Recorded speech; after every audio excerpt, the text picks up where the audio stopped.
তুমি যে এইভাবে বলছো মাগরিবের পরে 4 রাকাত সালাতুল 6 রাকাত সালাতুল আওয়াবিন পড়লে 12 বছরের পাপ মিটে যাবে, তুমি বুঝতে পারোনি তোমাকে এগুলো কে শিখিয়েছে?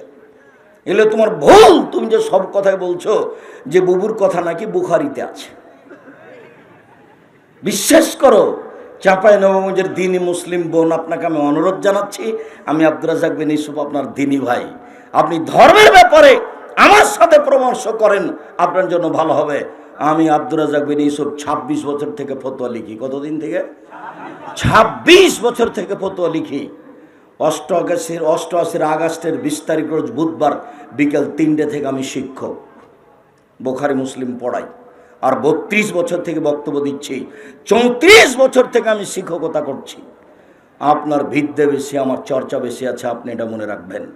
হঠাৎ করে আপনি আমার বিরুদ্ধে কথা বলবেন, আপনি টিকতে পারবেন না। আপনার অপমান হওয়া আমি চাইনি। কাজেই অন্তত চাঁপাইনবাবগঞ্জ জেলাতে কোন থানাতে আমি বক্তব্য দিতে পারবো না, এরকম কোন মানুষ যেন দুঃসাহস না করে। সে মাটির উপরে আমার নিকটে, জাতির নিকটে সবচেয়ে ঘৃণিত মানুষ হবে। পৃথিবীর বাঙালির উদ্দেশ্যে আমি বলছি, আমি আব্দুর রাজ্জাক বিন ইউসুফ 32 বছরে কোনোদিন অপ্রয়োজনীয় বাক্য বলিনি। পৃথিবীর বাঙালি মনে রাখবেন, আমি আব্দুর রাজ্জাক বিন ইউসুফ 32 বছর আমি কোনোদিন কেচ্ছা কাহিনী বলিনি। আল্লাহর অশেষ দয়া, আমি একটা হাদিস, যদি বড় বড় হাদিস 1 ঘন্টা লাগবে অনুবাদ করতে, একটা বাক্য আগে পিছিয়ে হবে না, আমি শুধু অনুবাদ করতেই থাকবো। আলহামদুলিল্লাহ, কোনো সমস্যা নেই। ঘন্টার ঘন্টা আমি বক্তব্য দিতে পারি, শুধু হাদিস অনুবাদ করে। হাজার হাজার হাদিস মুখস্থ আছে। যখনই আমি আসি আর শুনি যে থানায় ঝামেলা হয়, তখন আমার খুব কষ্ট হয়। অবাক কথা, চাঁপাইনবাবগঞ্জ জেলে কতগুলো লোক আছে জেলে 20-30 বছর থেকে, ও নিজেও জানে না আমি কেন জেলে। মানে দলীয় দাপটে 1 নম্বর আসামি করে তাকে জেল দেওয়া হয়েছে। এখন জজও জানে না ঘটনা কি, উকিলও জানে না ঘটনা কি, ও নিজেও জানে না ঘটনা কি। কিরে মা, যেদিন মারামারি হলো সেদিন তো আমি শিবগঞ্জে কনসার্টে ছিলাম না, আমি তো ছিলাম রংপুরে। কিন্তু সাক্ষীদাতা কিভাবে সাক্ষী দেয় জজের সামনে যে আমি তাকে নিজ চোখে মারতে দেখেছি? আমি ছিলামই না, তো কিভাবে নিজ চোখে মারতে দেখলো? অবাক কথা। তার মানে আসামিও জানে না আমি 20 বছর থেকে জেলে কেন, জজও জানে না ঘটনা কি, উকিলও জানে না ঘটনা কি। শুধুমাত্র যে সাজিয়েছে সেই জানে। যার কারণে মুহাম্মদ সাল্লাল্লাহু আলাইহি ওয়াসাল্লাম বলছেন, পৃথিবীর মানুষ মনে রেখো, পৃথিবীতে সবচেয়ে বড় পাপ হলো শিরক করা, দ্বিতীয় বড় পাপ হলো পিতামাতার অবাধ্য চলা, তৃতীয় বড় পাপ হলো মিথ্যা সাক্ষী দেওয়া। লোকটা বলছে আমি 2 চোখে দেখেছি মারতে, ওকে 50,000 টাকা দিয়েছে, দিয়ে বলেছে তুমি জজের সামনে বলবে আমি মারতে দেখেছি নিজ চোখে। তখন জজ বলে, হ্যাঁ তাহলে ঠিকই তো, নিজে মারছে দেখেছে, 30 বছর জেল। যেই জেলে চলে গেল সে আর বুঝতে পারলো না যে আমি কেন জেলে। ভাবতে ভাবি তার জীবন চলে গেল, বাড়িঘর চলে গেল, স্ত্রী পরিবার চলে গেল, সবকিছু হারিয়ে গেল, জমি জায়গা ভাইয়েরা নিয়ে নিল, বিলীন হয়ে গেল। সে নিজেও বুঝতে পারলো না আমি কেন জেলে, আমার বাড়িঘর হারিয়ে গেল কেন, আহাল পরিবার চলে গেল কেন। এর নাম পৃথিবী, এর নাম দলীয় দাপট। তো আব্দুল্লাহর এই অংশ। তারপরে আমি গুণের গুরুত্ব, আমিও গুণ বুঝি, কিন্তু মানে সামাদ মানে যে এরকম তা আমি কোনোদিন বুঝতে পারিনি। সামাদ মানে ইচ্ছায় অনিচ্ছায় তাকে মেনে নিতে হবে, অনিচ্ছা সহকারেও ফেরাউন শেষ পর্যন্ত মেনেই নিল, বাধ্য হলো। যখন ফেরাউন ডুবে যাচ্ছে, তো ওর 3টা বাক্য আছে পৃথিবীর মাটিতে ফেরাউনের। একবার বলেছে মুসাকে, লাইনি তাখাস্তা ইলাহান গায়রি লা জালান্নাকা মিনাল মাসজুনিন, মুসা তুমি যদি আমাকে বাদ দিয়ে কাউকে মাবুদ আল্লাহ বলে দাবি করো, তাহলে আমি তোমাকে জেলখানায় বন্দী করে দেব। এক সময়ের বক্তব্য এইটা। এক সময়ের বক্তব্য ফেরাউন বলছে, মালিমতু লাকুম মিন ইলাহিন গায়রি, মুসা আমি ব্যতীত আর কোনো আল্লাহ আছে এ কথা আমি জানি না। এক সময়ে ফেরাউন বলেছে, আনা রব্বুকুমুল আলা, আমি হচ্ছি সবচেয়ে বড় আল্লাহ। সবচেয়ে বড় প্রতিপালক। এই তিনটা হলো কার বক্তব্য? ফেরাউনের বক্তব্য। এই ফেরাউন এক সময়ে বলছে যে আমি মূসা এবং বনি ইসরায়েলের আল্লাহকে মেনে নিলাম। তখন আল্লাহ বলছে, ও এখন কাদ আসাইতা মিন কাবল, ইতিপূর্বে তুমি এখনই তো অস্বীকার করেছিলে, এখন মেনে নিলে। তার মানে ফেরাউনের ঈমান গ্রহণ হলো না, ফেরাউনের ঈমান গ্রহণ হলো না। তো ডক্টর শহীদুল্লাহ এবং মৌলানা আব্দুল্লাহিল কাফি আল কুরাইশির একটা বক্তব্য আছে। হাদিসে এসেছে আল্লাহ কিয়ামতের মাঠে তিন অঞ্জলি, তিন খাবল, তিন অঞ্জলি মানুষ জাহান্নাম থেকে বের করে জান্নাতে দিয়ে দিবেন। আল্লাহ তিন খাবল মানুষ জাহান্নাম থেকে বের করে আল্লাহ কোথায় দিয়ে দিবেন? জান্নাতে দিয়ে দিবেন। তখন ডক্টর শহীদুল্লাহ বলছেন, জনাব আল্লাহর হাত কি ছোট? আল্লাহর হাত তো জাহান্নামের চেয়ে বড়। তো জাহান্নামে যা আছে সবাই জান্নাতে চলে আসবে, ফেরাউনও চলে আসবে। এটা কে বলল? কে বললেন? ডক্টর শহীদুল্লাহ বললেন, 16 ভাষার পণ্ডিত। তখন মৌলানা আব্দুল্লাহিল কাফি আল কুরাইশি বললেন, জনাব মনে রাখবেন অন্তরে ঈমান থাকবে না যার, অঞ্জলিতে আসার সুযোগ হবে না তার। জনাব মনে রাখবেন অন্তরে ঈমান থাকবে না যার, খাবলে আসার সুযোগ হবে না তার। চাপানগঞ্জের ভাষা। অন্তরে ঈমান থাকবে না যার, অঞ্জলিতে আসার সুযোগ হবে না তার। তোর ঈমান যদি না হয় তাহলে হবে না। বিচারের মাঠে হিন্দু আর ইহুদি খ্রিস্টানদের নেকি পাপ ওজন হবে না। যারা শিয়া, যারা কাদরিয়া, যারা জাবরিয়া, যারা মুজাসসামা, যারা জাহামিয়া, এদের দাড়ি পাল্লা হবে না। কেননা দাড়ি পাল্লা মানে হলো একদিকে একটা 5 কেজি ওজনের পাথর থাকতে হবে আর একদিকে ধান থাকতে হবে, তাহলে তো মাপ হবে। তাই একদিকে এক পাল্লায় থাকতে হবে পাপ আর এক পাল্লায় থাকতে হবে নেকি। তো যারা অমুসলিম হিন্দু, যারা ইহুদি খ্রিস্টান, তার তো কোনো নেকি নাই, তো পাল্লা হবে কি করে? কথা বুঝতে পারলেন না? তারপরে এদের আর নেকি ওজন হবে না।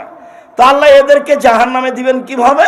তখন আল্লাহ বলছেন, ইউখাযু বিন নাওয়াসি ওয়াল আকদাম, ওদের ওজন হবে না পাপ নেকি, ওদের কপাল, সামনের দিক, মাথার আর পা দুটাকে একসাথে ধরে জাহান্নামে নিক্ষেপ করা হবে। তাহলে জাহান্নামে মানুষ চিরদিন থাকবে। ডক্টর শহীদুল্লাহর কথা চূড়ান্ত নয়, মৌলানা আব্দুল্লাহিল কাফি আল কুরাইশি রাহিমাহুল্লাহর কথাই চূড়ান্ত। জাহান্নামে মানুষ চিরদিন থাকবে। যাদের পাপ নেকি ওজন হয়ে নেকি কমে গেছে, জাহান্নামে চলে গেছে, এরা কোনোদিন না কোনোদিন জাহান্নাম থেকে বের হয়ে যাবে। কিন্তু ওজন করতে গিয়ে কমে গেছে নেকি, সেই জন্য কোথায় চলে গেল? এখন জাহান্নামে চলে গেল। তো জাহান্নামে থাকতে ওর যে নেকি, আল্লাহ ওটা আমানতের খেয়ানত করবেন না। যার যা নেকি সেটা আল্লাহ নষ্ট করবেন না। আল্লাহ রাগ দেখানোর কোনো প্রয়োজন নেই তার। যা তুই অত বড় পাপী, তোর এক নেকিও রাখবে না, তোকে বাতিল করে দিলাম, যা। আল্লাহ এরকম কাজ করবেন না। তো তাহলে তো ওজনে যখন কমে গেছে নেকি, তখন জাহান্নাম চলে গেছে। তো কিছু তো ছিল নাকি?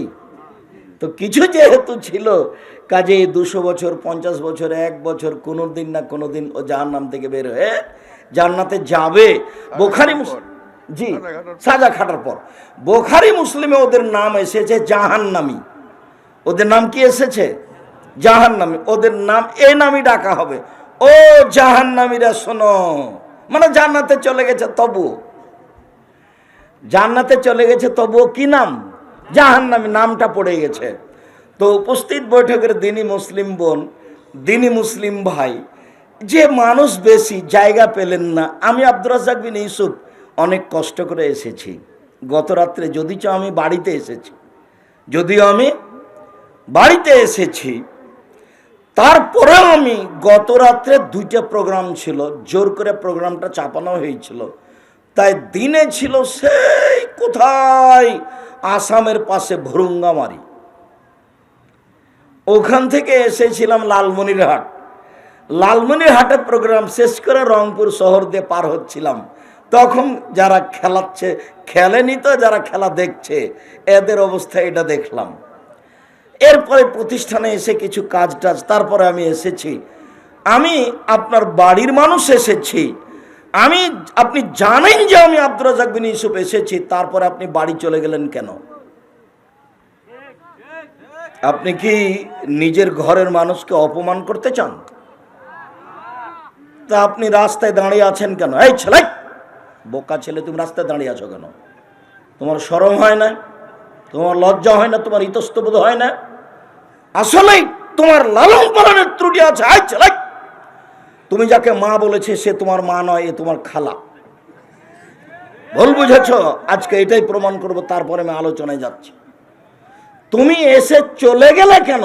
যারা আমার দিনী ভাই বোন দাঁড়িয়ে আছে তারা অপরাধ করলো কি? তুমি চলে গেলে কেন? তুমি কেন রাস্তায় হাঁটছো? তুমি কেন বাড়ি চলে গেলে? কেন যাবা? কেন যাবা?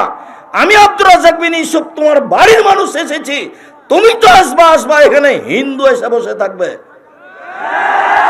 আমাদের জেলার, আমাদের বাড়ির আব্দুর রাজ্জাক বিন ইউসুফ এসেছে, চলো যাই, কি বলছেন শুনে আসি। আমাদের ছেলে, আমাদের ভাই, আমাদের ঘরের মানুষ। মনে রেখো তুমি, আমি আব্দুর রাজ্জাক বিন ইউসুফ জাতির যদি রাস্তাঘাট করে দিতে না পারি, জাতির যদি স্কুল কলেজ করে দিতে না পারি, জাতিকে চূড়ান্ত সঠিক ধর্ম দিতে পারবো ইনশাআল্লাহ। ধর্মের ব্যাপারে জাতিকে ফাঁকি দিয়ে পরকাল হারাতে রাজি নই। 26 বছর থেকে ফতোয়া লিখি, 26 বছর থেকে। একাধিক বই পুস্তক আছে, যা তুমি দেখতে পাচ্ছ, সব এগুলো আরো আছে। তোমাদের কাছের ভাই আব্দুল্লাহ, তো আব্দুল্লাহর জন্য সবাই দোয়া করি, আমরা দোয়া করি যে আল্লাহ ওদেরকে অনেক বড় করুক। মানে লাতিফ মানে এইটা অর্থ তা আমিও কোনোদিন বুঝতে পারিনি। লাতিফ মানে হলো, যেটা বললো, আমি তখন ঘরে বলছে যে আমি যে খুব ব্যথিত, এটা কে বুঝবে? আমার ভাই তত বুঝতে পারবে না। আমার ভাই বলবে, যাকে তোর বউ মরে গেছে, তুই ঠান্ডা হ, আল্লাহ ধৈর্য ধারণ কর। তো বউ মরে গেছে, ঠিক ওটা আমারটা কি ও বুঝলো? তোকে থুয়ে গেল সবকিছু। ও তো আমারটা বুঝতে পারলো না, খালি আমাকে সান্ত্বনা দিল। আমার বাপ মরে গেছে, তো আমার গ্রামের চাচারা এসেছে, বলে থাকবে না, তুই ধৈর্য ধারণ করে, তোর চাচা, তোর বাপ মরে গেছে, একটু ধৈর্য ধারণ করে লাগবে। তা আমার ব্যথা কি ও বুঝলো? এটা পৃথিবীতে কেউ কাউকে বুঝাতে পারবে না। তা আমার ব্যথা যে সবচেয়ে আমার মতো করে বুঝে, তার নাম লতিফ। আমি এইভাবে কোনোদিন অর্থ বুঝতে পারিনি। আমার 16 বছর ছাত্র জীবন, 32 বছর, 34 বছর শিক্ষক জীবন, আর 32 বছর বক্তব্যের জীবন, আর 26 বছর থেকে ফতোয়া লিখি, আর 6 বছর থেকে নিজে ফতোয়া বোর্ড পরিচালনা করি। ফতোয়া বোর্ডে 12 জন মুফতি বসেন, বড় বড় বিদ্বান, তারা যারা দেশ বিদেশ থেকে পড়াশোনা করে এসেছে। এই ফতোয়া বোর্ড আমি পরিচালনা করি। আমি আপনার ঘরের মানুষ, আপনি আমাকে নিজের ভাইয়ের মতো ভালোবাসেন, এটাই আমি চাচ্ছি। নিজের ছেলের মতো করে ভালোবাসেন, এটাই আমি চাচ্ছি। দিনের ব্যাপারে আপনি আমাকে জিজ্ঞাসা করেন, দিন ধর্মের ব্যাপারে আমি আপনার সাথে একসাথে হয়ে, এক ভাই হয়ে, এক ভাতিজা হয়ে, এক চাচা হয়ে, অন্তর থেকে কাছে হয়ে ফতোয়া দিব ইনশাআল্লাহ। আর মানুষ হিসেবে ভুল থাকতে পারে, যেটা ফতোয়া দিয়ে দেবো সেটা এইভাবে উল্টে ধরা কিয়ামত পর্যন্ত সম্ভব নয়। তবে মানুষ আমি, যেটা বলছি সেটাকে উল্টে ধরা সহজ নয়, খুব কঠিন। তবে আমি মানুষ। প্রত্যেকটা জিনিস কতবার দেখা আছে, যে কোনো ফতোয়া আপনি জিজ্ঞাসা করলে মনে হয় যেন আমি ওটা 10 বার দেখেছি, 50 বার দেখেছি, 100 বার দেখেছি, এরকম আমার মনে হয়। তখন ওটা বলতে আমাকে সময় লাগে না, আমি কাজই এটা করি। বক্তব্য দিই, একটু কলমে লিখি, ফতোয়া ঠিক করি, এটাই। অন্য আর কিছু করার আমার পরিবেশ আসেনি। আলহামদুলিল্লাহ, এটাকে আমি ভালোই মনে করছি।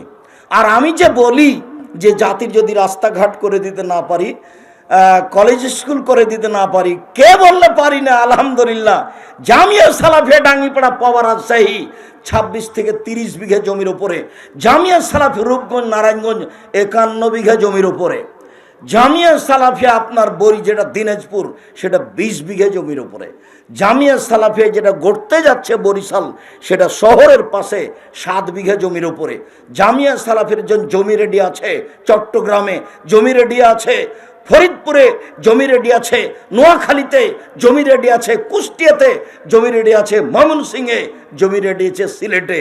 এসব জায়গাতে জামিয়া সালাফে গড়বে ইনশাল্লাহ, সময়ের ব্যবধান। আমি চাঁপাইনবাবগঞ্জের মানুষ মানে আপনার বাড়ির মানুষ, দিন রাত আমি বলি চাঁপাইনবাবগঞ্জের মানুষ। চাঁপাইনবাবগঞ্জের ভাষাতে বলে, কালকে কতবার বলেছি, এ তোকে তো দিতে হবে, তোর বাপকে দিতে হবে, এই ভাষা তো এখানকার।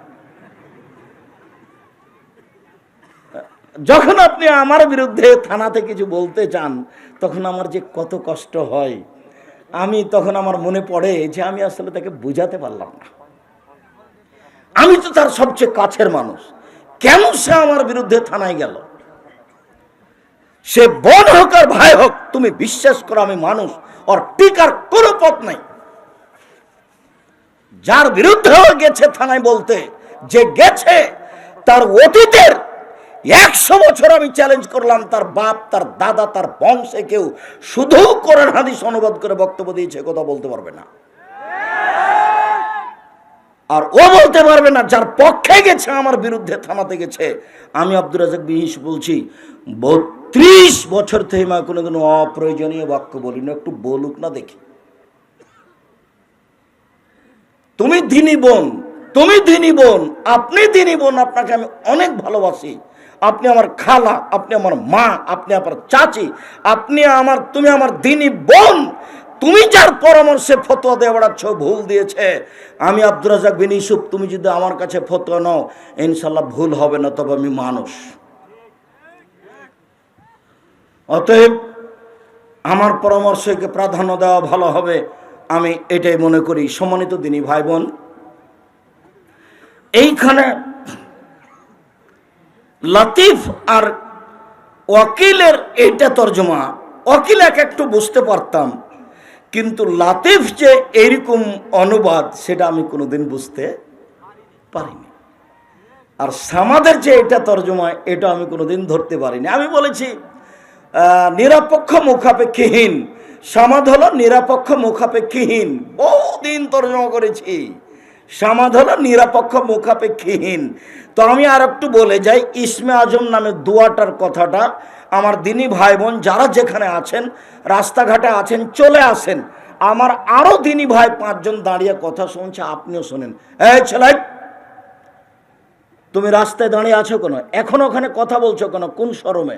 তুমি কি বলতে চাচ্ছ যে আসলে তোমার মা নয়, তোমার খালা? এটা তোমার খালা, যে এটাই যে তোমার খালা, এটা তোমার মা নয়, আমি এটা প্রমাণ করব, তারপরে বক্তব্য দেব। তোমার যে এটা সৎ মা, তোমার এটা নিজ মা নয়, এটা আগে প্রমাণ করব, তারপরে বক্তব্য দেব। তুমি শোনো আগে। উপস্থিত দিনী মুসলিম ভাই বোন, আমি প্রমাণ করছি এই ছেলের মা নয়, এটা এই ছেলের খালা। আপনি আমার দিকে লক্ষ্য করেন, আগে প্রমাণ করব, তারপরে বক্তব্য দিব। আমি আছি, উনি চলে গেলেন কেন? কেন এখন বাড়ি থেকে টিভি চালু করলেন? কেন করবেন?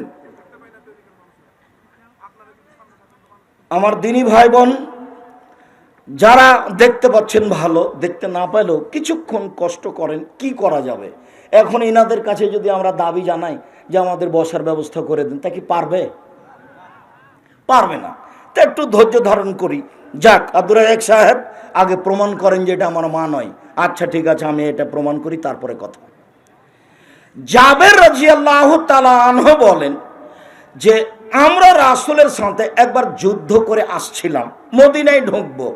ঢুকতে না ঢুকতে তিনি বলছেন, এই থামো, আমরা রাতে এখানে থাকবো, সকালে মদিনায় ঢুকবো। তো আমি জাবের বললাম, আল্লাহর নবী, আমি নতুন বিবাহ করেছি, আমাকে বাড়ি যেতে অনুমতি দেন।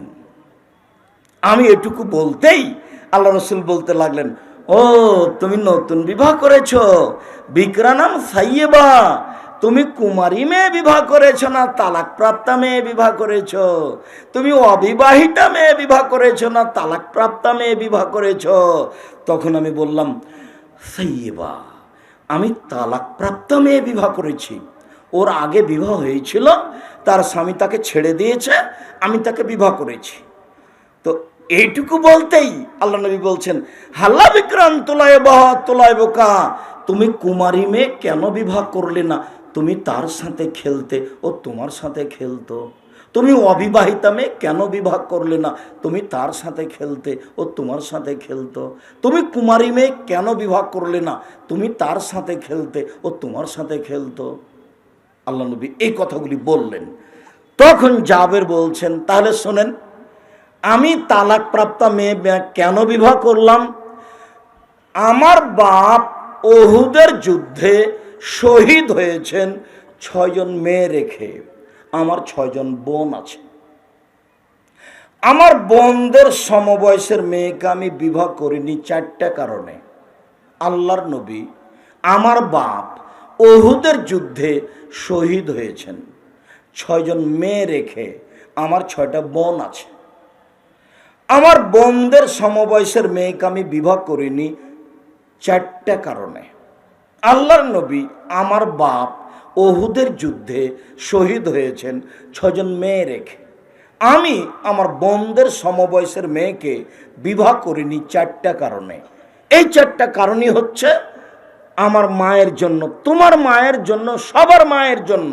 এই 4টা কারণ, এই 4টা কারণ যদি মায়ের মধ্যে থাকে তো এটা মা, আর যদি না থাকে তাহলে এটা খালা।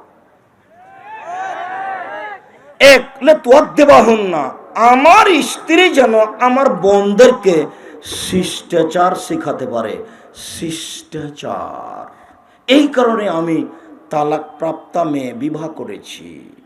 অবিবাহিতা মেয়েগুলো জানবে না, বুঝবে না, তাই আমি তালাকপ্রাপ্তা মেয়ে বিবাহ করেছি, যাতে করে আমার বোনদেরকে শিষ্টাচার শেখাতে পারে, শিষ্টাচার। আম্মু, রাস্তায় হাঁটলে এক পাশ দিয়ে হাঁটিও, শিষ্টাচার। আম্মু, বাড়ি থেকে বের হওয়ার সময় সালাম দিয়ে বের হয়ো, শিষ্টাচার। আম্মু, ডান পায়ের জুতা পরার সময়, জুতা পরার সময় ডান পায়েরটা আগে পরিও, খোলার সময় বাম পায়েরটা পরে খুলিও, শিষ্টাচার। আম্মু, বিছানায় শোয়ার সময় ডান কাতে দোয়া পড়ে শুয়ো, শিষ্টাচার। আম্মু, গিলাস ডান হাতে ধরে পানি খায়, বাম হাতে ধরিও না, আম্মু বাম হাতে শয়তান ধরে, শিষ্টাচার। তোমার চাচা, বাপ, দাদা কেউ বিদায় হলে বলিও, আস্তাউদিল্লাহ দীনাকা ওয়া মানাতাকা ওয়া আখিরা মালিক ওয়া যাওয়াদাকাল তাকওয়া ওয়া গাফারা যামবাকা ইস্তালাকাল খায়রা আইসমা কুনতা। এই দোয়া পড়িও। টাটা বাই বাই বলো না, এটা হলো অনইসলামিক শিষ্টাচার। মোবাইলে রিং হচ্ছে, আম্মু যদি চিনতে পারো হিন্দু তাহলে বলিও ধন্যবাদ। কি বলছিলেন জনাব? যদি চিনা না যায় তাহলে হ্যালো বলিও না, বলবা আসসালামু আলাইকুম। হ্যালো বলে কুকুরকে ডাকে, আসসালামু আলাইকুম। চিনতে পারো আর না পারো, ডোম হোক, চামার হোক, হাঁড়ি হোক, মেথর হোক, মুচি হোক, যে হোক না কেন, যখন তুমি চিনতে পারলে না তখন বলবে, তুমি অন করে দিয়ে কি বলবে? আসসালামু আলাইকুম। আমি কোনোদিন হ্যালো বলি না, তুমি আমার সাথে কথা বলে দেখো একদিন। আমি এটা করি না, এটা আমার জীবনের মধ্যে নেই। তবে আমি মানুষ, কোথাও ভুল থাকতেও পারে। আমি কোনোদিন দোকানপাটে চায়ের স্টলে বসি না, আমি এ যাবৎ কোনোদিন চায়ের স্টলে বসিনি। জামিয়া সালাফের ভিতরেও চা বিক্রি হয়, আমি ওখানে দাঁড়িয়ে বলছি, এই ছেলে ঠিক মতো চা করো তো, এই যদি মানুষকে ঠকায় না খবরদার। যদি আমি শুনতে পাই তাহলে তোমাদেরকে বলবো বাড়ি চলে যাও, বাড়ি চলে যাও, এখানে থাকতে হবে না। আমাকে তখন অনুরোধ করে যে একটু বসেন, একটু বসেন, এক চাপ চা খাই। ও জীবনে কোনোদিন বলতে পারবে না আব্দুর রাজ্জাক সাহেব আমার এখানে সামনে বসেছে আর 1 কাপ চা খেয়েছে, এটা বলতে পারবে না। গ্রামে, বাড়িতে, কোনো জায়গাতে নয়, জীবনে চায়ের স্টলে বসিনি কোনোদিন, কোনোদিন বসিনি, ওটা ঘটেনি। 16 বছর ছাত্র জীবন আছে। 1976 সালে আমি সর্বপ্রথম নাচল পড়তে গেছি। যখন নাচল পড়তে গেছি, সর্বপ্রথম যখন আমি নবাবগঞ্জ ট্রেন স্টেশনে এসেছি, যে আমাকে নিয়ে যাচ্ছে সে আমাকে বলছে, যখন খুব শব্দ করে দমদম দমদম শব্দ করে ট্রেন আসলো, তখন বলছে চুপচাপ থাকবি নইলে ট্রেন ধরে নিবে। মনে হচ্ছে এখনই বলছে। তো যখন গাড়িতে উঠে কথা বলছে, তা বলছে তুমি যে কথা বলছো তোমাকে ধরে না। আর এইখানে একটা ট্রেন স্টেশনের সামনে একটা ছিল, বড় পাকড় গাছ ছিল। চাঁপাইনবাবগঞ্জ ট্রেন স্টেশনের সামনে একটা বড় পাকড় গাছ ছিল। একটা লোক বলছে এখন ওই ফুটপাতে ওষুধ বিক্রি করবে। তো সে লোকটা বলছে আমার বাড়ি কানসাট। কানসাটের অর্থ এ নয় যে আমি কান সাটতে বলিনি, মনে হচ্ছে এখনই বলছে। এটা 76-77 সালের ঘটনা হবে। তখন আমি জানি না কানসাট কোথায় আছে, তখন আমার জানা নাই। পায়ে হেঁটে বাড়ি থেকে দেবীনগর থেকে চাঁপাইনবাবগঞ্জ এসেছি, এখানে সাথে সাথে এসেছি, এটা আমার জানা আছে। লোকটা বলছে আমার বাড়ি কানসাট, মানে আপনাদেরকে আমি কান সাটতে বলিনি। তখন আমি জানি না কানসাট কোথায়। সম্মানিত দিনী বোন, সম্মানিত দিনী ভাই, আমি আপনাকে অনুরোধ জানাচ্ছি যে তোমার মা, আপনার স্ত্রী যদি ছেলে মেয়েকে শিষ্টাচার শিখাতে না পারে, তাহলে এটা মা নয়। তোমার মাথায় খেলোয়াড়দের মতো করে চুল আছে, ছাতা চুল ছেটেছ, চতুর্দিক চাঁচা আছে, বলো তো এটা কোন শিষ্টাচার? ইহুদি খ্রিস্টানের শিষ্টাচার। তোমার প্যান্টটা টাকানোর নিচে আছে, বলো তো এটা কোন শিষ্টাচার? তোমার দাড়ি চাঁচা আছে, বলো তো কোন শিষ্টাচার? তোমার হাতে সিগারেট আছে, বলো তো কোন শিষ্টাচার? তুমি মোবাইলে হ্যালো বলছো, বলো তো কোন শিষ্টাচার? দোকানে বসে তুমি আড্ডা পিটছো, বলো তো তুমি এটা কোন শিষ্টাচার? তোমাকে কি শিখালো তোমার মা? এটা তোমার মা নয়, এটা তোমার সৎ মা।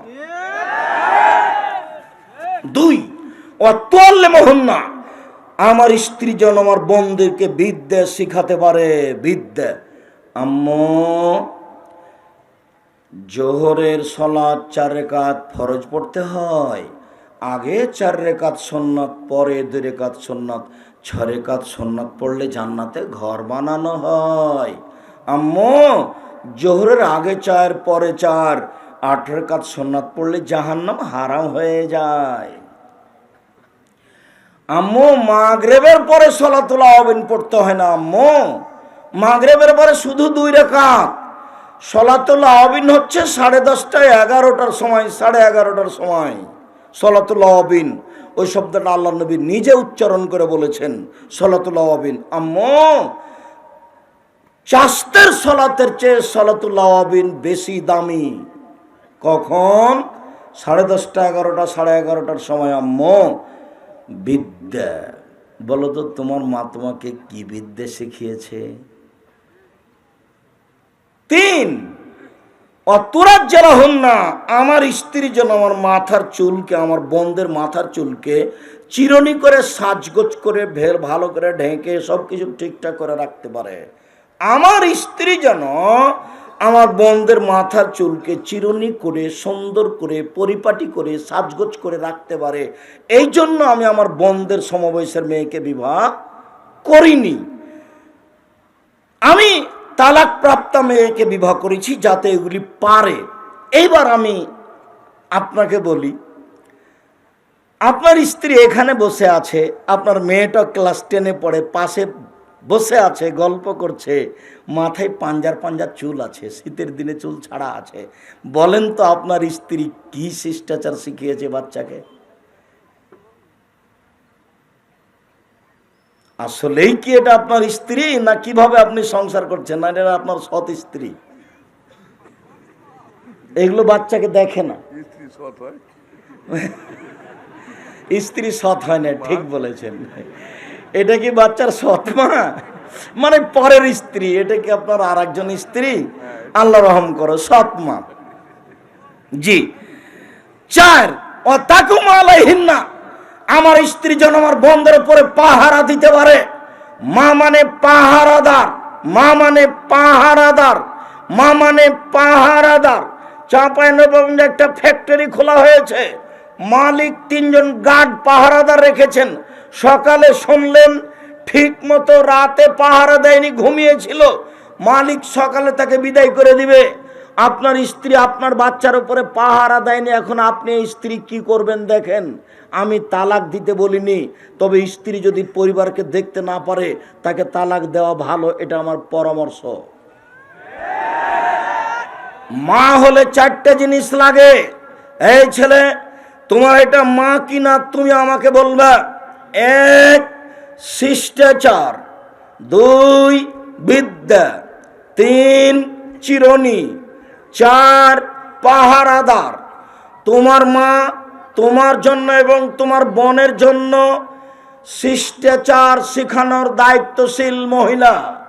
2 বিদ্যা শিখানো, 3 সাজগোজ করে মাথা চিরুনি করে পরিপাটি করে মেয়ে বড় হলে ঢেকে রাখার দায়িত্ব তোমার মায়ের।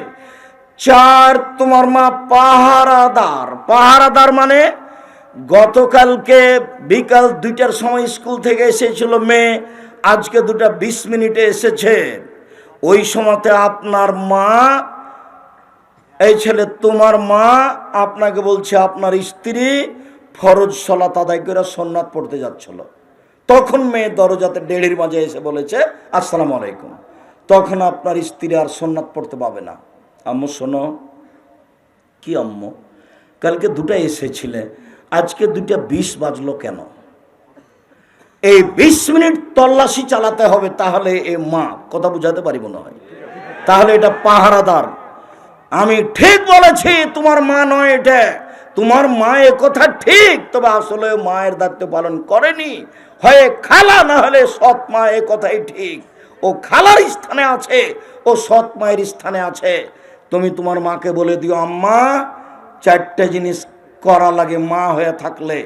1 শিষ্টাচার শিখাতে হবে আম্মু, 2 বিদ্যা শিখাতে হবে আম্মু আপনাকে, 3 বোনেরাকে আমাকে পরিপাটি করে রাখতে হবে আম্মু। দেখুন তো আমার মাথায় ছাতা চুল, ওপরে একটু আছে, চতুর্দিক চাঁচা আছে। এটার নাম কাজা, এটার নাম হারাম। এটা কি? এটার নাম কাজা, এটা হারাম। এটা কারো অনুসরণে আছে। 4 আপনি আম্মা পাহারাদার আমাদের জন্য। ভাত রান্না করে দিতে পারেনি, তার নাম পাহারাদার নয়। 20 মিনিট দেরিতে কেন মেয়ে আসলো বাড়িতে, এইটা তল্লাশি চালাতে হবে, তার নাম পাহারাদার। এটা কিন্তু বুখারী মুসলিমের হাদিস, আপনি স্বাভাবিকভাবে দেখবেন না। আমি আপনার খুব কাছের মানুষের কথা বলছি, সেই জন্য আপনি স্বাভাবিক দেখতে পাচ্ছেন। এই জায়গাখানে যখন আমি বাংলাদেশের অন্য জেলাতে বক্তব্য দিয়েছি, তখন আমি আগুন বরাবর আছি। তখন মাঠ ঘাট এমন হয়ে গেছে, মনে হচ্ছে যে কিয়ামত শুরু হয়ে গেছে। এই অবস্থায় আমি এখানে থেকেছি। আমি আজকে বাড়ির মানুষ হিসাবে কথা বলছি, যার কারণে আপনি আমার অবস্থা এরকম আজ করছে। সম্মানিত দিনী ভাই বোন, আমি আপনার ওই অংশ ছেড়ে আজকের আলোচনার প্রারম্ভে আর একটা ছোট্ট আলোচনা করতে চেয়েছি। সেটা হলো আন্তর্জাতিক ফুটবল জুয়া কিনা। আন্তর্জাতিক ফুটবল খেলা জুয়া, এ কথাই চূড়ান্ত। ধারাবাহিকভাবে আমি কয়েকটা হাদিস আয়াত পেশ করছি, আপনি দেখুন। এই ছেলে, খবরদার, কষ্ট হলেও তুমি উঠে কারো ক্ষতি করবো না, কারো গায়ে হাত দিয়ে বসে থাকবো না। একবারে প্রস্তুত হয়ে থাকো, রেডি। পাখি যেন মনে করে তোমাকে পাথর। নড়াচড়া না করে এক খেলে চেয়ে থাকবা। বিশ্বাস করো, আমি তাফসির মাহফিল করতে আসিনি যে তুমি বাদাম খাবা। আমি ইউসুফ জুলেখার কাহিনী কোনোদিন জীবনে বলিনি।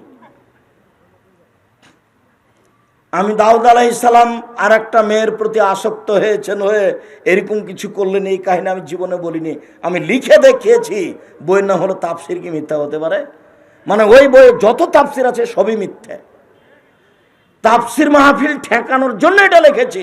আমার বুকের উপরে তাফসির হয়, তাফসির মাহফিল হয়, বরিশাল থেকে এসে মিথ্যা তাফসির করে যায়, তখন আমার খুব কষ্ট হয়, সহ্য করতে পারি না। আমার চাচাতো ভাই আমাকে গিয়ে বলছে দেবীনগরে, আজকে যে তাফসির করলো, কি করলো ভাই? খুব করলো, এরকম তাফসির তোরা জানিস না। ঠিক আছে বলেন। আমি জানি না কি বলেন। আমি আলহামদুলিল্লাহ খুব পড়ুয়া ছাত্র ছিলাম, রাত 2টার আগে ঘুমাতাম না। আমার এক ক্লাস ফ্রেন্ড সালিমউদ্দিন ডাহুয়াবি, ভাগালপুরি, বিহার, ও 6 मास পরে একদিন আমাকে বলছে 6 महीना तक मैं ये सोच रहा था कि आप इंसान है ना जिन है। ना मैंने खाए गोसल करने देखा, ना मैंने सोने देखा, ना मैंने जागने देखा। 6 मास পর্যন্ত আপনাকে আমি জিন মনে করতাম এই জন্য যে না আপনাকে আমি গোসল করতে দেখেছি, না আপনাকে আমি ঘুমাতে দেখেছি, না আপনাকে আমি ঘুম থেকে উঠতে দেখেছি। কেন? আমি সবার পরে ঘুমিয়েছি, তখন আমাকে কেউ ঘুমাতে দেখেনি। আমি সবার আগে উঠেছি, তখন আমাকে কেউ জাগতেও দেখেনি। ওই সময় ছিল গরমের টাইম, আমি রাতে গোসল করতাম, তখন আর কেউ গোসল করতে দেখেনি, যার কারণে এটা সন্দেহ হচ্ছে। আর আমি 7 दिन পর একদিন 2 তলা থেকে নিচে নামতাম। 7 दिन পর একদিন যখন আমি বৃহস্পতিবার রাস্তায় হাঁটতাম, তখন কেউ সামনে পড়লে বলতো, আরে আপনি নিকল গয়ে হ্যাঁ, তব তো দুনিয়া বদল যায়গি। আরে আপনিও বের হয়ে গেছেন, তাহলে তো পৃথিবী উল্টে যাবে। এই কথা বলতো ওই শহরের ছেলেরা। পুরো শহরে যত প্রতিষ্ঠান আছে সবাই জানতো আব্দুর রাজ্জাক বাঙালি। 20-24 বছর পরে আমি গেছি শিক্ষকদের সাক্ষাৎ করতে, তখন শিক্ষক বলছেন, আরে আপ তো জারবুল মিসাল বান গয়ে হ্যাঁ, তুমি তো উদাহরণ হয়ে গেছো। মানে ছাত্রদেরকে যখন উপদেশ দিই তখন তোমার নাম বলে বলি, তার মানে তুমি এখন আমার ছাত্রদের জন্য কি হয়ে গেছো? উদাহরণ হয়ে গেছো। আমি শিক্ষকের কথা নকল করছি। সময় আমাকে কোনোদিন ফাঁকি দিতে পারেনি। মানে আমি এখানে বসে থাকলাম, ওখানে বসে থাকলাম, এর সাথে গল্প করলাম, এরকম করেনি। তবু কিছু সময় নষ্ট হয়েছে নাচল মাদ্রাসায়। 8 বছর আমি নাচল মাদ্রাসার ছাত্র। 8 বছর, 76 থেকে 82 পর্যন্ত। সম্মানিত দিনী ভাই বোন, আমি আপনাকে এখানে একটি গুরুত্বপূর্ণ জিনিস দেখাতে চেয়েছি। আল্লাহ তাআলা বলছেন, ওয়ায়াসালুনাকা আনিল খামরি ওয়াল মাইসির কুল ফীহিমা ইসমুন কাবীর। মুহাম্মদ সাল্লাল্লাহু আলাইহি সাল্লাম, জনগণ আপনাকে জিজ্ঞাসা করছে মদ এবং জুয়া সম্পর্কে। আপনি বলুন মদ এবং জুয়াতে মহাপাপ হয়, মদ এবং জুয়াতে বড় পাপ হয়। আল্লাহ তাআলা বলেন, ইন্নামাল খামরু ওয়াল মাইসির ওয়াল আনসাব ওয়াল আজলাম রিজসুম মিন আমালিশ শয়তান।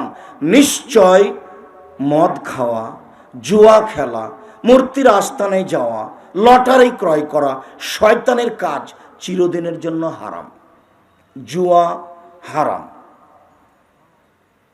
রাসূল সাল্লাল্লাহু আলাইহি সাল্লাম বলেন, 4 শ্রেণীর মানুষ জান্নাতে যাবে না। 4 শ্রেণীর মানুষ জান্নাতে যাবে না। 1, আকুন, বাপ মাকে মানে না যে। 2, কাম্মার, জুয়া খেলে যে। 3, মান্নান, খোটা দেয় যে। 4, মধুমিনুল খার, নিয়মিত বিড়ি, তামাক, জর্দা, সিগারেট, গুল, নেশাদার দ্রব্য খায়, পান করে যে। 4 শ্রেণীর মানুষ জান্নাতে যাবে না। তার 1 শ্রেণীর মানুষ জুয়া খেলে যে। রাসূল সাল্লাল্লাহু আলাইহি সাল্লাম বলেন, পৃথিবীর মানুষ শুনে রেখো, মান লাইবাবে নারদরে ফাকাত আদখালা ইয়াদাহু ফি দামি খিনজির। কেউ যদি জুয়া খেলায় অংশগ্রহণ করে তাহলে সে তার হাতকে শরীর শুকুরের রক্তের মধ্যে ডুবিয়ে দিল। রাসূল সাল্লাল্লাহু আলাইহি সাল্লাম বলেন, পৃথিবীর মানুষ শুনে রেখো, ইন্নাল্লাহা হারামাল খামরা ওয়াল মাইসিরা ওয়াল কুবা। আল্লাহ চিরদিনের জন্য মদ, জুয়া, ডুবি, তবলা, ঢোল, ঢাক, হারমোনিয়াম, সেতারা, দোতারা চিরদিনের জন্য হারাম। অত্র হাদিসে 3টে জিনিস হারাম ঘোষণা করা হয়েছে। 1, জুয়া, 2, মদ, 3, বাদ্যযন্ত্র। বাদ্যযন্ত্র চিরদিনের জন্য হারাম। সাথে সাথে রাসূল সাল্লাল্লাহু আলাইহি সাল্লাম বলছেন, দুনিয়াতে 2টা পাপ আছে, মানুষ না করেই পাপী।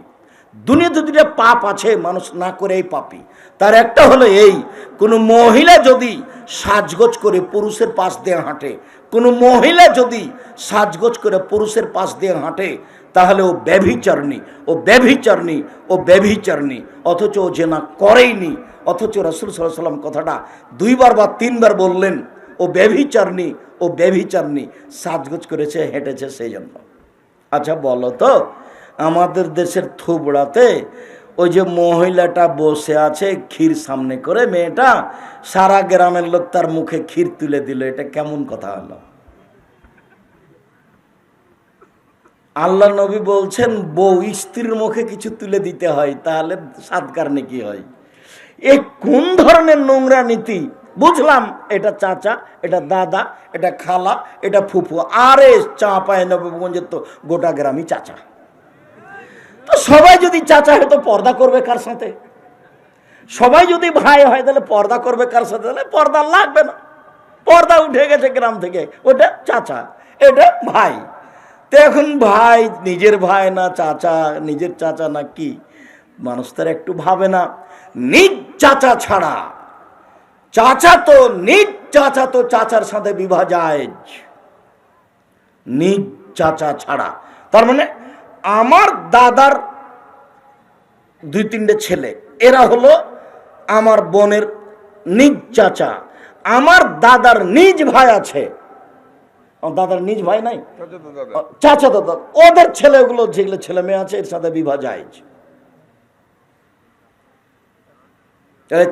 নিজ চাচাতো বোনের সাথে বিবাহ জায়েজ।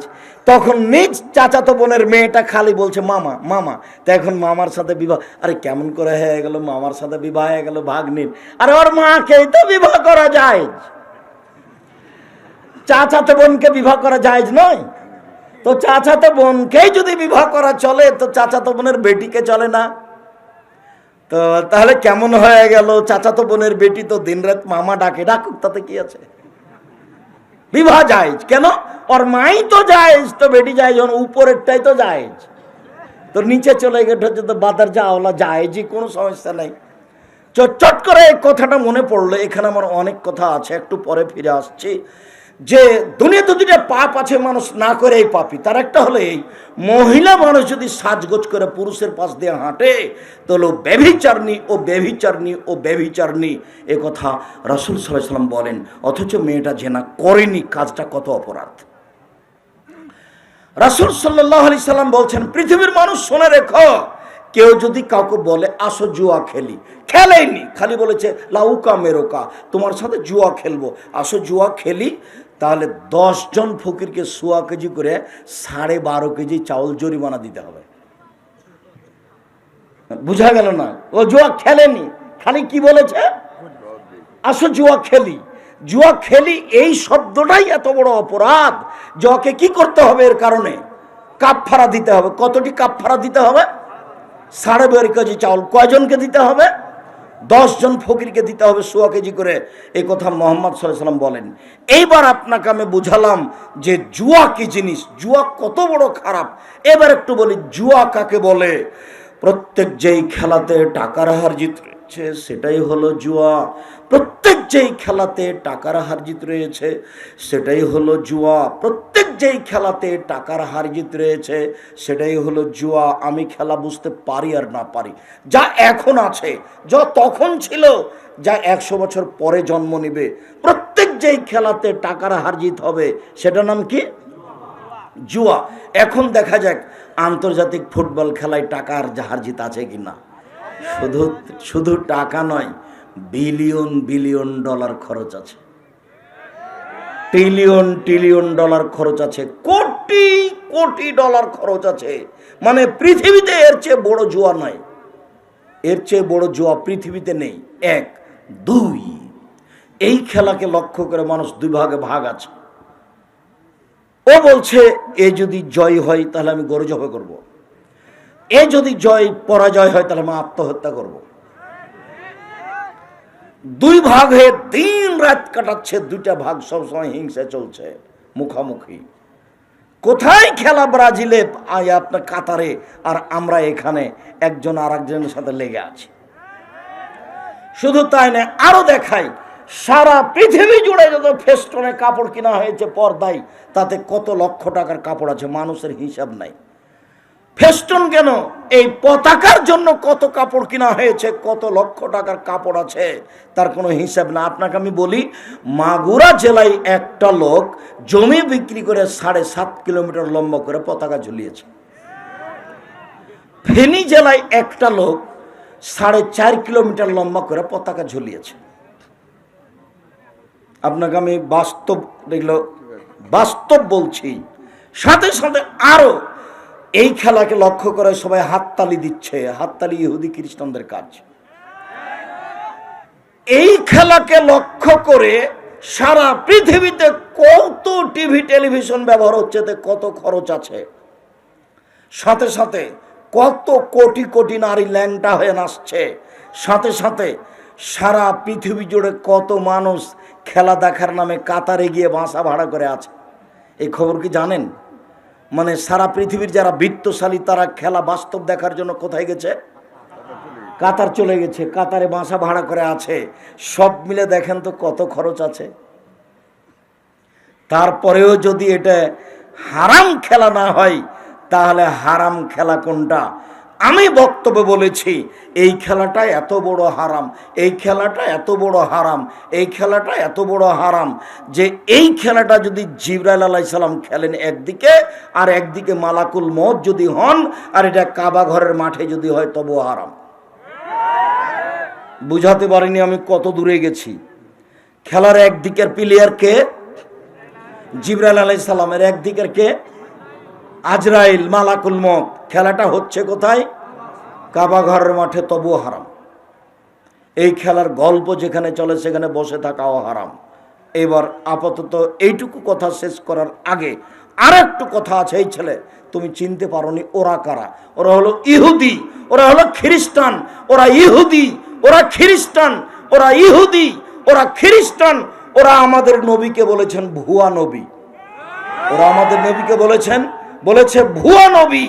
তাই আল্লাহ বলছেন লান তারজান কাল ইয়াহুদ ওয়ান নাসারা হাত্তা তাত্তাবিয়া মিল্লাতাহুম। পৃথিবীর মানুষ শুনে রাখো, ইহুদি খ্রিস্টান তোমাকে কোনোদিন মেনে নেবে না। মুহাম্মদ, পৃথিবীর মানুষ শুনে রাখো, ইহুদি খ্রিস্টান মোহাম্মদকে কোনোদিন মেনে নেবে না। মোহাম্মদ আপনাকে ইহুদি খ্রিস্টান কোনোদিন মানবে না। আপনি ইহুদি হন, আপনি খ্রিস্টান হন, তাহলে আপনাকে মানবে। ইহুদি খ্রিস্টান আপনাকে কোনোদিন মানবে না। ইহুদি খ্রিস্টান বলছে আরে মোহাম্মদ আবার কেমন নবী? হ্যাঁ, মোহাম্মদ কেন নবী? নবী তো ইব্রাহিম, ইব্রাহিমের ছেলে ইসহাক, ইসহাকের ছেলে ইয়াকুব, ইয়াকুবের ছেলে ইউসুফ, ইউসুফ থেকে দাউদ সুলাইমান, দাউদ সুলাইমান থেকে হচ্ছে আপনার ঈসা মুসা। নবী তো এই লাইনে। হঠাৎ করে এই লাইন দিয়া মোহাম্মদ কেন? না, মোহাম্মদ নবী নয়, এ ভুয়া নবী। এরা ইহুদি, এরা খ্রিস্টান। এক মিনিট, যতবার সলাতে আপনি সূরা ফাতিহা পড়ছেন ততবার আপনি বলছেন গায়রিল মাগযুবি আলাইহিম ওয়ালাদ-দাল্লিন। আল্লাহ অভিশপ্ত ইহুদিদের পথ দেখায়ও না। আল্লাহ পথভ্রষ্ট খ্রিস্টানদের পথ দেখায়ও না। আল্লাহ অভিশপ্ত ইহুদিদের পথ দেখায় না। ওরা অভিশপ্ত, ওরা ভ্রান্ত। খ্রিস্টান ভ্রান্ত, ইহুদি অভিশপ্ত। কতক্ষণ ধরে বলছি তোমাকে আমিন, তুমি আমার দোয়াটা কবুল করো। সূরা ফাতিহাতে এভাবে বলছেন। কাকে বলছেন আপনি? ইহুদি খ্রিস্টানের ব্যাপারে আল্লাহকে বলছেন এরা ইহুদি, এরা খ্রিস্টান। আল্লাহ নবী বলছেন খালিফুল ইয়াহুদা ওয়ান নাসারা, পৃথিবীর মানুষ তোমরা ইহুদিদের বিরোধিতা করো, পৃথিবীর মানুষ তারা খ্রিস্টানের বিরোধিতা করো, পৃথিবীর মানুষ তোমরা ইহুদিদের বিরোধিতা করো, পৃথিবীর মানুষ তোমার খ্রিস্টানের বিরোধিতা করো। এই কথাগুলি কে বলছেন? মুহাম্মদ সাল্লাল্লাহু আলাইহি ওয়াসাল্লাম বলছেন। এই কথাগুলি কে বলছেন? মুহাম্মদ সাল্লাল্লাহু আলাইহি ওয়াসাল্লাম বলছেন। এবার একটা খুব গুরুত্বপূর্ণ মজার কথা আছে। মুহাম্মদ সাল্লাল্লাহু আলাইহি ওয়াসাল্লাম এতগুলি বলার পরে মক্কা থেকে মদিনায় আসলেন। মদিনায় এসে দেখলেন মদিনার লোকেরা মুহররমের 10 তারিখে রোজা থাকে। মুহররমের 10 তারিখে রোজা থাকে মদিনার ইহুদি খ্রিস্টানেরা। আল্লাহ নবী জিজ্ঞাসা করলেন, আরে শোনো শোনো শোনো, তোমরা মুহররমের 10 তারিখে রোজা থাকো কেন?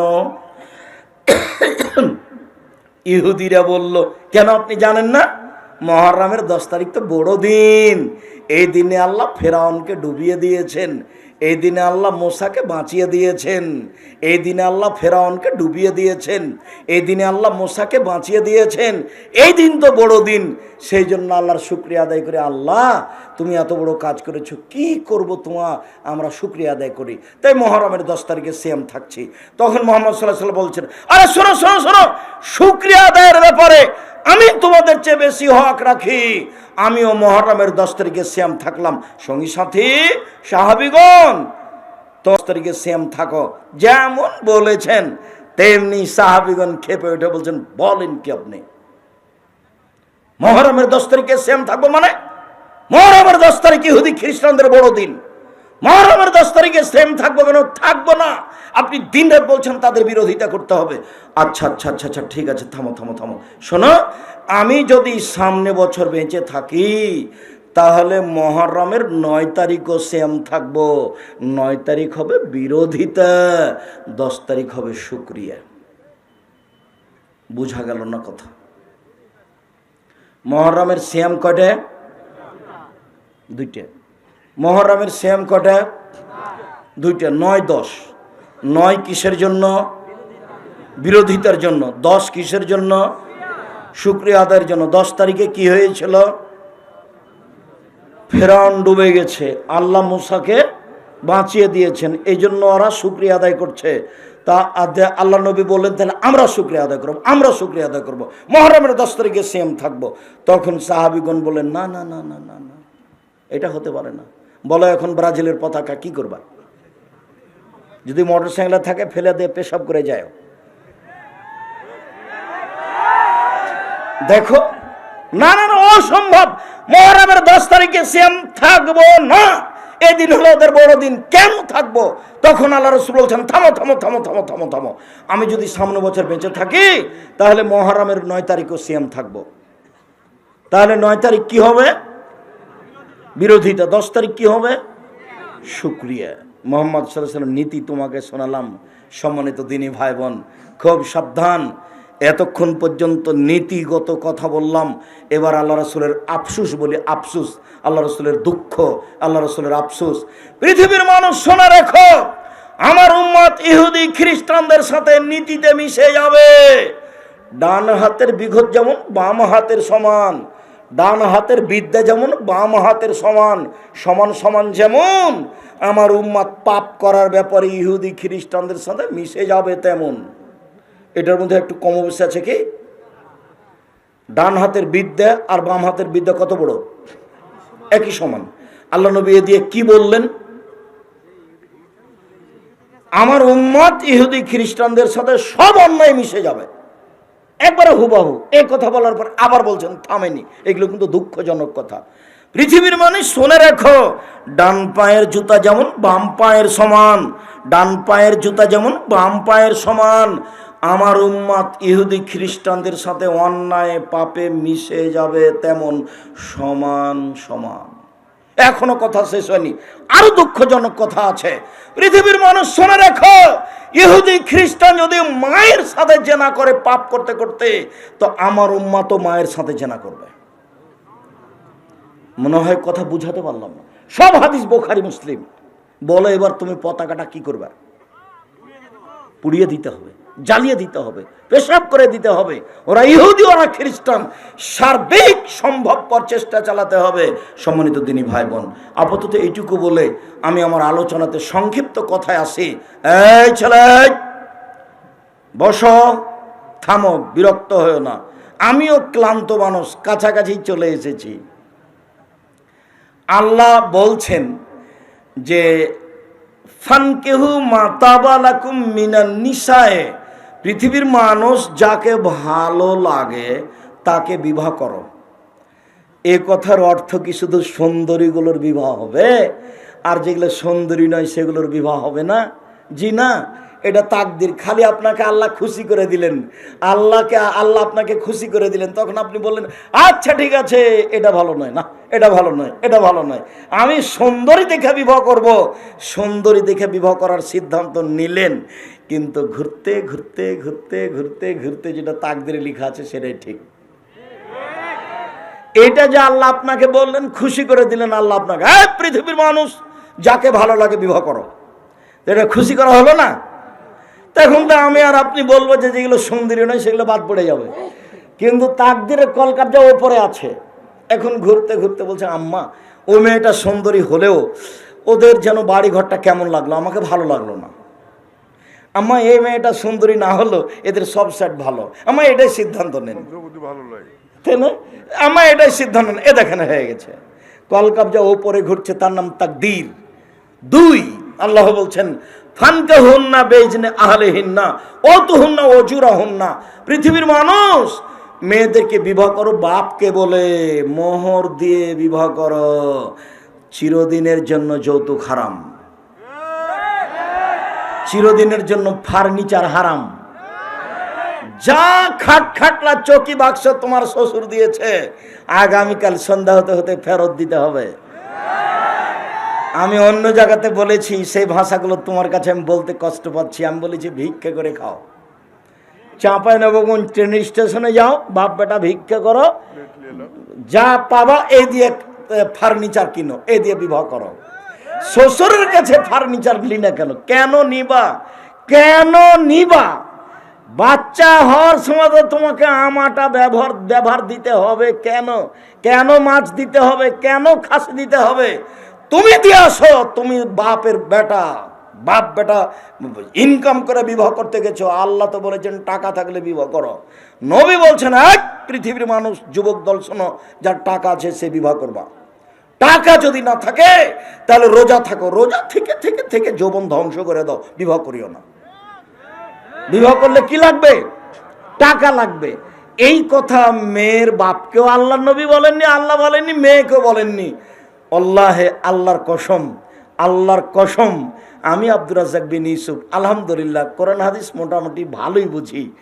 আর আমি খুব দক্ষতার সাথে পড়ানোর চেষ্টা করি। একটা ক্লাসে যদি 500 ছাত্র থাকে, আমি যদি ক্লাসে ঢুকি, একটা ছেলে যদি আরেকটা ছেলের গায়ে এভাবে হাত দিয়ে চিমটি কাটে, আমি শিক্ষকতাই করব না। আমি যতক্ষণ ক্লাসে থাকি ততক্ষণ ওটা কিয়ামতের মাঠ। এরপরেও আমি বলছি, আমি টুটা ফাটা যেটুকু কোরআন হাদিস বুঝি, তাতে মেয়ের বাপের 10টা টাকা খরচ হবে বিবাহের শুরু থেকে শেষ পর্যন্ত, এর কোনো প্রমাণ কোরআন হাদিসে নাই। এমনকি মনে হচ্ছে যে বরযাত্রী নিয়ে বিবাহ করতে গেছে, তো তোমার শ্বশুর লজ্জায় পড়ে 20টা বরযাত্রী আছে, 10টা ডুলি বিবি আছে, সবার জন্য খাওয়ার রেডি করেছে। উচিত হবে বের হয়ে চলে আসার সময়তে, আব্বা আপনার তো কিছু খরচ হয়ে গেছে, 50,000 টাকা থাকলো আপনার কাছে। আমার এই কথা বুঝতে পেরেছেন? তার মানে খরচের কোনো পথঘাট মেয়ের বাপের বোঝা যায় না। আল্লাহর কসম, আমি আপনাদের কাছের মানুষ, বাড়ির মানুষ, আমি আপনার ছেলে, আপনার ভাতিজা, আপনার ভাই, আমি যেভাবে কোরআন হাদিস বুঝি, তাতে 1টা টাকা মেয়ের বাপের খরচ হবে এরকম কোনো কোরআন হাদিসতে প্রমাণ করা যাবে না, বিধানের নাই। আর আমি যে কথা বললাম, এইভাবে উল্টে ধরার কোনো পথ নাই কিয়ামত পর্যন্ত। তো আল্লাহ নবী যে বললেন ফাতেমাকে, সালিনি মা শেতে, ফাতেমা তুমি যদি কিছু চাও তাহলে চাও, আমি তোমাকে দিব। বিচারের মাঠে আমি কোনো উপকার করতে পারবো না। এটা হলো বিবাহের অনেক দিন পরে। বিবাহের পরে সংসার দেখে মেয়ের বাপ জামাইকে বলতে পারে, আচ্ছা বাবা তোমার তো খুব সমস্যা, তুমি তো ভালো ব্যবসা বাণিজ্য করতে পারছো না, আমি না হয় তোমাকে 50,000 টাকা দিলাম, দেখো তো তুমি কিছু করতে পারো কিনা। সেটা ভিন্ন জিনিস। তুমি কোন সাহসে ফার্নিচার নিবা কেন? বলে আমার শ্বশুর খুশি হয়ে দিয়েছে। তোমার শ্বশুরকে ফকিরকে দিতে বলো তো ফার্নিচারটা, তোমার শ্বশুর ফকিরকে দিয়ে দেখ। বিশ্বাস করো, ভিক্ষা করা টাকা দিয়ে চাউল কিনে ভাত খেয়ে এবাদাত কবুল হবে। ভিক্ষা করা টাকা দিয়ে চাউল কিনে ভাত খেয়ে এবাদাত কবুল হবে। যৌতুকের টাকা দিয়ে চাউল কিনে ভাত খেয়ে এবাদাত কবুল হবে না। এই ফার্নিচার, এই খাট, এই খাটলা, এই চৌকি, এই বাক্স, এই আলমারি, এই শোকেজ সন্ধ্যা হতে হতে ফেরত দিতে হবে। এখানে কোনো জিনিস রাখা যাবে না। সব এগুলো অন্যায়ভাবে জুলুমভাবে এসেছে। আর জমি জায়গা বাপ মরার সাথে সাথে ভাগ করে দিতে হবে বোনেরাকে। যদি সেটা চাঁপায় নবাবগঞ্জ কোনো সমস্যা নেই, ওটা গায়ে বান্ধায়। যদি ভুলে বনে জমি জায়গা চাই বাপের, তাহলে তুই চলে যা বাড়ি থেকে, আর কোনোদিন আসবি না। এটা ভাই বলছে। বোনে কি বলেছে? বোনে বলেছে, ভাইয়া আব্বার মরা তো 10 বছর হয়ে গেল, তো আমাদের একটু জমি জায়গাগুলো দেও না, আমাদের কিছু একটু 2 শতক জমি দাও, নাহলে কিছু টাকা দাও। তখন বলছো মুখ খুলবি না, আর যদি কোনো দিন টাকা চাইস তাহলে এই বাড়িতে উঠতে পাবি না। অথচ আমি বক্তব্য বলেছি যে 15 বিঘা জমি রেখে বাপ মারা গেছে, একটা ছেলে একটা মেয়ে, তো ছেলে নিবে 10 বিঘা আর মেয়ে নিবে 5 বিঘা। সকালে ছেলে নিবে, বিকালে মেয়ে নিবে, এর প্রমাণ নেই। কিভাবে নিবে? একসাথে নিবে। 5 মিনিট পরে নিতে হয়ে প্রমাণ করা যাবে না। যদি